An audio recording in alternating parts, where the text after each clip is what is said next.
unnecessary travel. Multiple roadways, they say, have trees and power lines down on them, which is what you've been warning us about, Marshall. They say crews are working to clear them as fast and safe as they can, but the fewer vehicles on roadways will make that task easier and safer. So again, in Ross County, they're asking all motorists to eliminate unnecessary travel. So do we know, does that include 23 for folks trying to get home from Columbus down into parts of This particular post does not say, but they're just trying to get folks to take this seriously. Yeah. This is a very big storm, Sarah. I was going to say, in that route, you're going into the crosswinds of this. Yeah. Good so point. You're going to be battling against those winds as they're pushing you on the side of, on this, on the other lane with other, whether it's the high profile vehicles or your own vehicle itself, because this is creating wind gusts up to, 70 miles per hour. So the wind is going this way, right? The wind is coming across 23 this way. If you're going north or south on 23, that's getting you right in the side, and that's what's going to make it really difficult to try to stay in your lane. Stacia, did you have a question? I saw you raise your hand. Oh, sorry. No, not at this moment, no. In any case, what we have is that very strong wind that now we have at least some reports that we know there are tree limbs down, we know there are power lines down, likely with power outages associated with those, and some of those are across roads. This is another reason why, especially if you see some water across the road, you may not be able to see the power line that is also down on that road, or that there's a tree limb that's down across the road under the water and stuck there. So for a lot of reasons, when there is flooding in the area as well, avoid being on the roads, because what's under the water may be as much or more dangerous than what you can actually see. But here's 23. You've been up and down it 1,000 times. You know when the wind comes this direction right into the side, although usually it's coming this way from west to east. But in this case, it's coming the other way. It's coming from east to west, and that is going to really get to the side of your vehicle, pushing on that, trying to push you out of your lane. So for the next couple of minutes anyway, here is the tornado warning. Portions of Pike and Ross counties, and a little bit of a hail core, looks like not far from Piketon down here. So that's going to be on 23, just coming through, and also this one right here by the arrow. So all three of those likely to, another reason to not drive right now, because if you're on 23 and you end up in one of these hail cores, that can also do some damage to your car and make driving very, very difficult. But in the next couple of minutes, we are expecting a lot of this to begin to move east and move west and northwest. I'm in a habit of talking about it's moving east. That's not happening in this case. Things are going backwards for us today. So from Ross and Pike counties, this is all moving to the northwest. So that's going to put Washington Courthouse in the path of this in about the next 45 minutes to an hour, plus what's the heavy rain here to the east of Chillicothe, sliding up into portions of Pickaway County, likely to be just south of Circleville. But you also have the very heavy rain up here in Columbus. And that is also going to cause, as Sarah found out on the way in, some ponding on the roads. And we're headed into rush hour on a Friday. A lot of folks are going to be on the roads for this, and that's going to be an issue. And you'll probably see, because visibility is poor, you putting on your hazards. Do not put on your hazards when you're driving. So there are multiple stories about how that came to be. But there are a lot of folks who will turn on their hazard lights if you're going under 10 miles an hour under the speed limit. The point of the hazard lights is to indicate a car in distress, not just slow. So that's why the Highway Patrol recommends not turning on your hazard lights. If you have to pull over, you can pull over to the side of the road, get as far off the road as you can, and wait for some of the heavy rain to pass. But if you have to slow down, there's a good chance that a lot of other traffic is slowing down with you, but they do not recommend turning on your four-ways. So just keep traveling at a safe speed. If you have to pull off the road, then find a safe place to do that. But heavy rain right now across a lot of Franklin County over into Licking County. So this is going to be from Columbus up into Delaware, out into Newark. A lot of the afternoon commute happening in those areas is going to be a little bit slow or even stymied by some of this very heavy rain. As Sarah mentioned, you can even get some poor visibility out of some of this as well.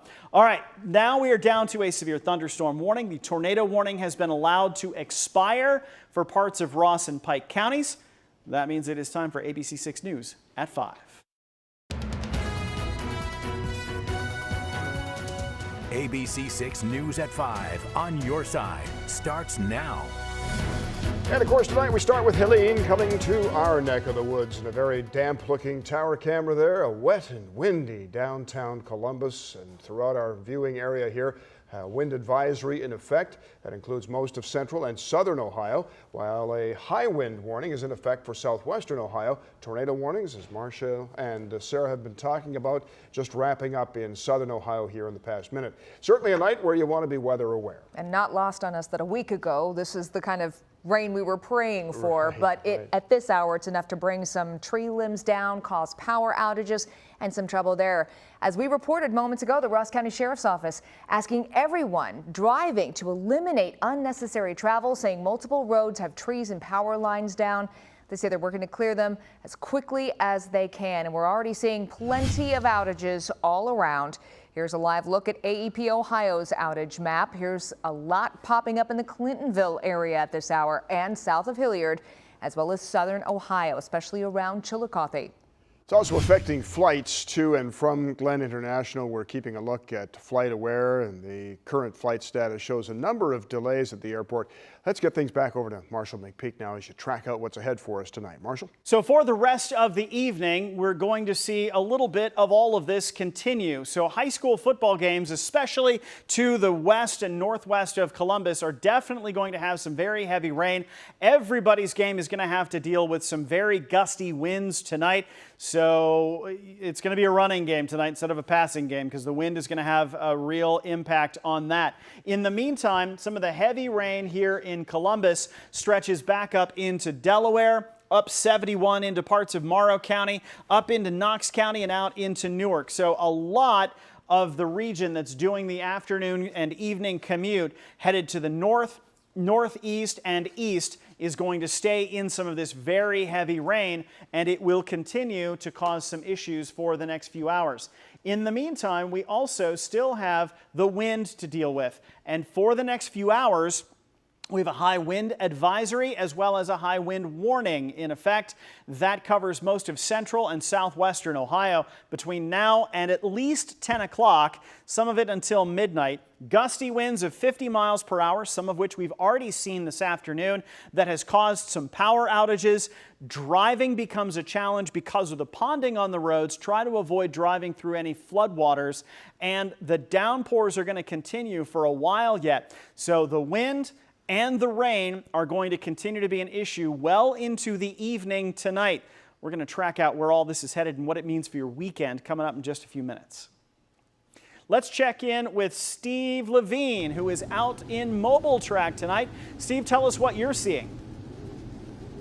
Well, Marshall, we are on 270 West, and let me show you what's going on. A lot of rain and a lot of wind. We can actually hear it inside Mobile Track, but I want you to take a look at what's going on 270 East. A lot of backup, and that's because near Georgesville Road, about a mile east from Georgesville Road, we found a semi had jackknifed, so it is like a parking lot for miles all the way down near Georgesville Road. We do see several other trucks that have also been on the side of the road. That was on 270 where we are, but not a lot of problems. I can tell you that there are several reports of wires down that we've been following on Shady Lane Road, East 13th Avenue, in Columbus, and there have been several traffic collisions. We're now working to find out if they are connected to the traffic that's been going on because of this commute. It's really a promise that you need to slow down. As I said, if you take a look over on the other side of the roadway on 270 East,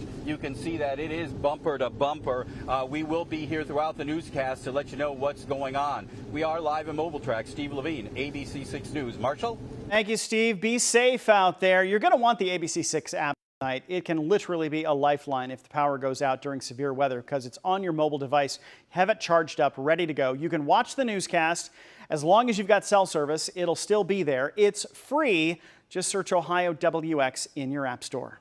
All right, Marshall, and now we're seeing the devastation that Helene is leaving behind across the southeast. ABC News reporting at least 34 deaths blamed on the storm. I'll look at some of the damage east of Tallahassee.